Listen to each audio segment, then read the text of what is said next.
ಏನಪ್ಪಾ ಇದು video start ಮಾಡ್ತಾನೆ ಇವ್ನು ಯಾವ್ದೋ ಕಳೆ ತೋರಿಸ್ತಾನೆ ಅನ್ಕೊಂತ ಇದೀರಾ? ಇವತ್ತು ಟಾಪಿಕ್ ಇರೋದು ಕಳೆ ಬಗ್ಗೆನೆ.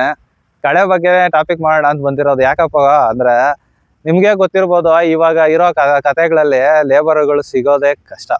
ಸೊ ಸಿಕ್ಕಿದ್ರೇನು ಅವ್ರು ಮಾಡೋ ಡಿಮ್ಯಾಂಡ್ಗಳಿಗೆ ನಾವು ಏನ್ ಮಾತಾಡಕ್ಕೂ ಆಗಲ್ಲ. ಏನಾದ್ರು ಜಾಸ್ತಿ ಗಟ್ಟಿಯಾಗಿ ಮಾತಾಡಿದ್ರೆ ನಾಳೆ ನಿಂದೇನೇನೋ ಇರೋ ತೋಟ, ಬೇರೆ ತೋಟಕ್ಕೆ ಹೋಗ್ತೀನಿ ಅಂತಾರೆ. ತೋಟದಲ್ಲಿ ಹೆಜ್ಜೆ ಇಕ್ಕಿದ ತಕ್ಷಣ ಕಾಫಿ, ಟೀ, ಬಿಸ್ಕೆಟ್ ಜೊತೆ ಕೊಡ್ಬೇಕು. ಇಳಿದ್ರ ಆಟೋಯಿಂದ ಮನೆಯಿಂದ ಬರೋದಕ್ಕೆ ಆಟೋ ಕೊಡಬೇಕು. ನಂತರ ಬ್ರೇಕ್ಫಾಸ್ಟು, ಲಂಚು. ಸೊ ಇದರಲ್ಲಿ ಬೇರೆ ಬ್ರೇಕ್ಗಳು ಅಲ್ಲಿ ಹಾಗೆ ಈ ಕಡೆಯಿಂದ ಹೋದ್ರೆ ಅಲ್ಲೊಂದು ಸ್ವಲ್ಪ ಹೊತ್ತು, ಆ ಕಡೆಯಿಂದ ಬಂದ್ರೆ ಈ ಕಡೆ ಒಂದು ಸ್ವಲ್ಪ ಹೊತ್ತು. ಸೊ ಈ ರೀತಿ ಇರುವಂತ ಪ್ರಾಬ್ಲಮ್ಗಳಲ್ಲಿ ಸೊ ಕೂಲಿಯವ್ರನ್ನ ಅಡ್ಜಸ್ಟ್ ಮಾಡೋದೇ ತುಂಬಾ ಕಷ್ಟ ಆಗುತ್ತೆ. ಅದ್ರ ಜೊತೆಗೆ ಇನ್ನೊಂದು ಏನಪ್ಪಾ ಅಂತ ಹೇಳಿದ್ರೆ, ಈಗ ಒಂದು ಸ್ವಲ್ಪ ಫ್ಯಾಕ್ಟ್ರಿಗಳು ಅವೆಲ್ಲ ಯಥೇಚ್ಛವಾಗಿ ಆಗ್ತಾ ಇರೋ ಕಾರಣಕ್ಕೆ ಯಾರು ಲೇಬರ್ಸ್ಗಳು ಸಿಗಲ್ಲ. ಸೊ ಅದಕ್ಕೆ ನಾವು ಕಳೆ ನಿಯಂತ್ರಣಕ್ಕೆ ಏನೆಲ್ಲ ಪ್ರೊಸೀಜರ್ಸ್ನ ತಗೋಬಹುದು, ಯಾವ್ಯಾವ ಬೆಳೆಗಳಲ್ಲಿ ಯಾವ್ಯಾವ ರೀತಿ ಕಳೆನ ನಿಯಂತ್ರಣಕ್ಕೆ ತಗೊಂಡ್ಬರ್ಬೋದು ಅನ್ನೋದಕ್ಕೆ ಒಂದು ಪುಟ್ಟ ಮಾಹಿತಿ ಕೊಡೋಣ ಅಂತ ಬಂದಿದ್ದೀನಿ. ಪ್ರಥಮವಾಗಿ ಇವಾಗ ತಗೊಳ್ಳೋದಾದ್ರೆ ಇಲ್ಲಿ ಗಮನಿಸ್ತಾ ಇರ್ಬೋದು ನೀವು, ಸೇವಂತಿಗೆ ಬೆಳೆ ಮಾಡಿರ್ತಾರೆ. ಇಲ್ಲಿ ಗಮನಿಸಿ ನೀವು, ಎಲ್ಲೋ ಒಂದು ಚೂರು ನೆಲ ಕಾಣದೇ ಇರೋ ರೀತಿಯಲ್ಲಿ ಮಾಡ್ಬಿಟ್ಟಿದ್ದಾರೆ. ಸೊ ನೋಡಿ, ಈ ತರ ಮೆಥಡ್ ನಾವು ಫಾಲೋ ಮಾಡ್ಕೊಂಡು ಮಾಡಿದ್ದೆ ಆದ್ರೆ ನಮಗೆ ಕಳೆ ನಿಯಂತ್ರಣದ ತುಂಬಾ ಇದಿರ್ತದೆ. ಈ ಎಲ್ಲ ಕೆಲವೊಬ್ರೆಲ್ಲ ವೀಡ್ ಮ್ಯಾಟ್ಗಳೆಲ್ಲ ಹಾಕಿರೋದು ಗಮನಿಸಿರ್ತೀರ ನೀವು. ವೀಡ್ ಮ್ಯಾಟ್ ಹಾಕೋದಕ್ಕೆ ಒಂದ್ ಸ್ವಲ್ಪ ಖರ್ಚು ಜಾಸ್ತಿ ಬರ್ತದೆ. ಸೊ ಈ ಫಾರ್ಮರ್ ಏನ್ ಮಾಡಿದಾರೆ ಅಂತ ಹೇಳಿದ್ರೆ, ನಾರ್ಮಲ್ ಆಗಿ ನಾವು ಬೆಡ್ಗೆ ಹಾಕುವಂತ ಮಲ್ಚಿಂಗ್ ಪೇಪರ್ನ ವೀಡ್ ಮ್ಯಾಟ್ ತರ ಹಾಸ್ಬಿಟ್ಟಿದ್ದಾರೆ. ಇನ್ನ ಕವರ್ ಮಾಡಿರೋ ರೀತಿ ವಿಧಾನ ನೋಡೋದಾದ್ರೆ ಇಲ್ಲಿ ಗಮನಿಸಿ ಬಂದು, ಇಲ್ಲಿ ತೋರಿಸಿ ಸರ್, ಇಲ್ಲಿ ಗಮನಿಸಿ ಎಲ್ಲೇ ಒಂದು ಚೂರು ನೆಲನ ಬಿಟ್ಟಿಲ್ಲ, ನೀಟಾಗಿ ಕವರ್ ಮಾಡಿರ್ತಾರೆ. ಸೊ ಈಗ ಇದು ಬೆಡ್ 4 ಅಡಿ ಪೇಪರ್ ಹಾಕಿದ್ದಾರೆ. ಬೆಡ್ ಮಧ್ಯದಲ್ಲಿ ಇರೋದು 4 ಅಡಿ ಪೇಪರ್ ಹಾಕಿರ್ತಾರೆ. ಸೊ ಇನ್ನು ಬೆಡ್ ಅಲ್ಲಿ ನಾವು ಪೇಪರ್ ಸುಮ್ಮನೆ ಹಾಸ್ಬಿಟ್ರೆ ಅದು ಕದಲ್ತಾ ಇದ್ರೆ ಆಗೋದಿಲ್ಲ. ಸೊ ಅದಕ್ಕೆ ಏನಪ್ಪ ಮಾಡಿದ್ದಾರೆ ಅಂತ ಹೇಳಿದ್ರೆ, ಈ ರೇಷ್ಮೆ ಕಡ್ಡಿಗಳು ಏನಿರ್ತದೆ, ಆ ರೇಷ್ಮೆ ಕಡ್ಡಿಗಳನ್ನ ಒಂದೊಂದು ಅಡಿ ಕಟ್ ಮಾಡಿ ನೀಟಾಗಿ ಅಲ್ಲಲ್ಲೇ ಒಂದು 3 ಅಡಿಗೆ 4 ಅಡಿ. ಸೊ ಈ ರೀತಿ ಮಾಡೋದ್ರಿಂದ ಗಿಡಗಳಿಗೆ ತೇವಾಂಶನೂ ಜಾಸ್ತಿ ಆಗೋದಿಲ್ಲ, ಜೊತೆಗೆ ಕಳೆ ನಿಯಂತ್ರಣನೂ ತುಂಬಾ ಎಫೆಕ್ಟಿವ್ ಆಗಿರ್ತದೆ.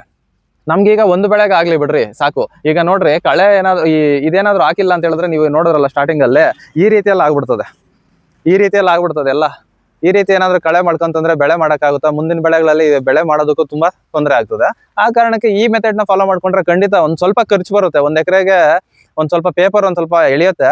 ಬಟ್ ಏನಂದ್ರೆ ನೀವು ಆ ಪೇಪರ್ಗೆ ಹಾಕುವಂತ ಇನ್ವೆಸ್ಟ್ಮೆಂಟ್ ಏನಿರ್ತದೆ ಅದರಲ್ಲೇ ಸಂಪಾದನೆ, ಈ ಕಳೆ ಹೊರೆಯೋ ಕೂಲಿಯವ್ರಿಗೆ ಇನ್ನ ಅದಕ್ಕಿಂತ ಜಾಸ್ತಿ ಕೊಡ್ಬೇಕಾಗ್ತದೆ. ಸೊ ಇದೊಂದು ಮೆಥಡ್ ಆಯ್ತು. ಸೊ ಈಗ ಹಂಗೆ ಇನ್ನೊಂದ್ ಕಡೆ ಹೋಗೋಣ. ಯಾಕಂತ ಹೇಳಿದ್ರೆ ಒಂದೊಂದ್ ಬೆಳೆಗೆ ಒಂದೊಂದ್ ತರ ಮೆಥಡ್ ನ ಫಾಲೋ ಮಾಡ್ಕೊಂತಾರೆ. ಇನ್ನು ರೋಸ್ ವಿಚಾರಕ್ಕೆ ಬಂದಾಗ, ರೋಸ್ ಅಲ್ಲಿ ಬೆಡ್ಗಳಿಗೆಲ್ಲ ಪೇಪರ್ ಹಾಕಿಲ್ಲ ಇವರು. ಸೊ ಬೆಡ್ನ ಹೊರತುಪಡಿಸಿ ಈ ಸೆಂಟ್ರಲ್ ಇಲ್ಲಿ ಓಡಾಡ್ತೀರಾ, ಸೊ ಇಲ್ಲೆಲ್ಲ ಪೇಪರ್ ಹಾಕೊಂಡಿರ್ತಾರೆ. ಸೊ ಈ ರೀತಿ ಯಾಕಪ್ಪ ಹಾಕೊಂಡಿದ್ದಾರೆ ಅಂತ ಹೇಳಿದ್ರೆ, ಈಗ ಇದು ಗಿಡ ಒಂದ್ 2 ಕಟಿಂಗು ಮೇಲೆ ಆಗಿದೆ. ಈ ಬುಡಗಳನ್ನ ನೋಡಿದ್ರೆ ನಿಮ್ಗೆ ಗೊತ್ತಾಗುತ್ತೆ, 2 ಕಟಿಂಗ್ ಆಗ್ಬಿಟ್ಟಿದೆ ಆಲ್ರೆಡಿ. ರೋಸ್ ಪೇಪರ್ ಹಾಕಿದ್ರೆ ನಿಮ್ಗೆ ಆಲ್ಮೋಸ್ಟ್ ಒಂದು 5 ತಿಂಗಳು 6 ತಿಂಗಳಿಗೆಲ್ಲ ಪೇಪರ್ ಎಲ್ಲ ಇದಾಗೋಗ್ಬಿಡ್ತದೆ. ಸೊ ಇದಕ್ಕೆ ಪೇಪರ್ ಹಾಕಿರ್ತಾರೆ ಫಸ್ಟ್ ಅಲ್ಲಿ, ಇವಾಗ ಇಲ್ಲ ಸದ್ಯಕ್ಕೆ. ಈಗ ಈ ಸೆಂಟ್ರಲ್ ಹಾಕಿರೋ ಇದರಿಂದ ಒಂದು ಅಷ್ಟೋ ಕಳೆ ನಿಯಂತ್ರಣ ಮಾಡ್ಕೊಬಹುದು. ಇನ್ನು ಗಿಡಗಳ ಮಧ್ಯೆ ಇರೋದನ್ನ ಬೇಕಾದ್ರೆ ನಾವು ಈ ಕೈಯಲ್ಲಿ ಯೂಸ್ ಮಾಡುವಂತ ಮ್ಯಾನ್ಯಲ್ ವೀಡರು ಅಂತದನ್ನ ಒಂದ್ ಸ್ವಲ್ಪ ಮೊಳಕೆಗಳಿರೋವಾಗ ಗೀಚ್ ಬಿಟ್ಬಿಟ್ರೆ ಖಂಡಿತ ಇದ್ರಲ್ಲೂ ಒಂದು ಕಳೆನ ನಿಯಂತ್ರಣಕ್ಕೆ ತಗೊಂಡ್ಬರ್ಬೋದು. ಸೊ ಸ್ನೇಹಿತರೆ, ನಾವು ಎಷ್ಟು ಎಫೆಕ್ಟಿವ್ ಆಗಿ ಯೋಚನೆ ಮಾಡ್ತಿರೋ ಅಗ್ರಿಕಲ್ಚರ್ ಅಷ್ಟೇ ಈಸಿ ಮಾಡ್ಕೊಬಹುದು, ಮತ್ತೆ ಅಷ್ಟೇ ಕಾಸ್ಟ್ ನ ಕಡಿಮೆ ರೆಡ್ಯೂಸ್ ಮಾಡ್ಕೊಂತ ಬರ್ಬೋದು. ಈ ರೀತಿ ಮಾಡೋದ್ರಿಂದಾನೇ ನಮ್ಗೆ ಏನಾದ್ರು ಒಂದ್ ಸ್ವಲ್ಪ ದುಡ್ಡು ಉಳಿತಾಯ ಆಗ್ಬೇಕು ಅಂತ ಹೇಳಿದ್ರೆ. ಇಲ್ಲ ದುಡ್ಡು ಇದೆ ಅಂತ ಹೇಳ್ಬಿಟ್ಟು ಕೆಲವೊಬ್ರು ಯಾರು ಹಾಕಿ ಲೇಬರ್ನ ಇಟ್ಟು ಮಾಡಿಸ್ಕೋತಾರೆ. ಇಲ್ದಿರ ಇರೋರು ಈ ತರ ಒಂದು ಪುಟ್ಟ ವಿಧಾನಗಳನ್ನ ಅಳವಡಿಸ್ಕೊಂಡ್ರೆ ಖಂಡಿತ ಒಂದು ಉತ್ತಮವಾದ ರಿಸಲ್ಟ್ ಸಿಗುತ್ತೆ ಅಂತ ನನ್ನ ಅನಿಸಿಕೆ. ಸ್ನೇಹಿತರೆ, ಇದೇನಾದ್ರೂ ಅನಿಸಿಕೆ ನಿಮ್ಗೆ ಕರೆಕ್ಟ್ ಅನ್ಸಿದ್ರೆ ದಯವಿಟ್ಟು ಕಾಮೆಂಟ್ ಬಾಕ್ಸ್ ಅಲ್ಲಿ ಓಕೆ ಕರೆಕ್ಟ್ ಆಗಿದೆ ನಿಮ್ಮ ಅನಿಸಿಕೆ ಅಂತ ಒಂದು ಕಾಮೆಂಟ್ ಮಾಡಿ. ಇನ್ನ ಈಗ ಸೆಂಟೆಲ್ಲೋ ನೋಡಿದ್ರಿ, ಸೆಂಟೆಲ್ಲೋ ಕೊಂಬೆಗಳೆಲ್ಲ ಮೇಲೆನೆ ಹೊಡ್ಕೊಂಡು ತುಂಬಾ ಚೆನ್ನಾಗಿ ದೊಡ್ಡದಾಗಿ ಗಿಡ ಬರ್ತದೆ.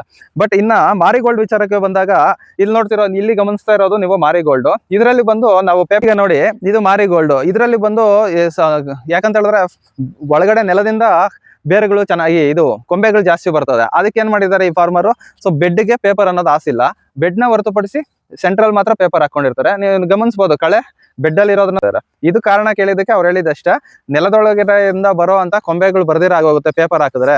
ಸೆಂಟೆಲ್ಲೋ ಅದ್ರ ಮೇಲೇನೆ ಗಿಡ ಚೆನ್ನಾಗಿ ಹೆಲ್ತಿಯಾಗಿ ದೊಡ್ಡದಾಗಿ ಬೆಳವಣಿಗೆ ಆಗುತ್ತೆ. ಮಾರಿಗೋಲ್ಡ್ ಆ ರೀತಿ ಆಗಲ್ಲ ಅಂತ ಹೇಳ್ಬಿಟ್ಟು ಫಾರ್ಮರ್ ಹೇಳಿದ್ದಾರೆ. ಸೊ ನೋಡಿದ್ರಲ್ವಾ, ಈಗ ಈ ಮೆಥಡ್ಗಳನ್ನ ಫಾಲೋ ಮಾಡ್ಕೊಂಡ್ರೆ ಖಂಡಿತ ಒಂದ್ ಸ್ವಲ್ಪ ಲೇಬರ್ ಕಾಸ್ಟ್ ಅನ್ನೋದನ್ನ ಕಡಿಮೆ ಮಾಡ್ಕೊಬಹುದು.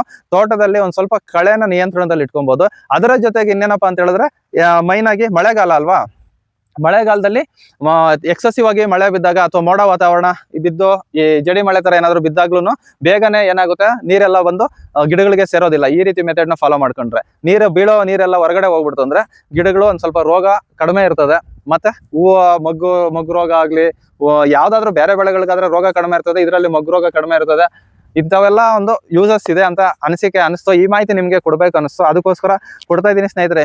ಈ ಮಾಹಿತಿ ಏನಾದ್ರು ನಿಮ್ಗೆ ಇಷ್ಟ ಆಗಿದ್ರೆ ಮಾತ್ರ ಚಾನಲ್ನ ಸಬ್ಸ್ಕ್ರೈಬ್ ಮಾಡ್ಕೊಳ್ಳಿ, ವಿಡಿಯೋಸ್ನ ಆದಷ್ಟು ಲೈಕ್ ಮಾಡಿ, ಶೇರ್ ಮಾಡಿ ಅಂತ ಹೇಳ್ತಾ ಈ ವಿಡಿಯೋ ಇಲ್ಲಿಗೆ ಮುಗಿಸ್ತಾ ಇದ್ದೀನಿ. ಧನ್ಯವಾದಗಳು, ಶುಭ ದಿನ.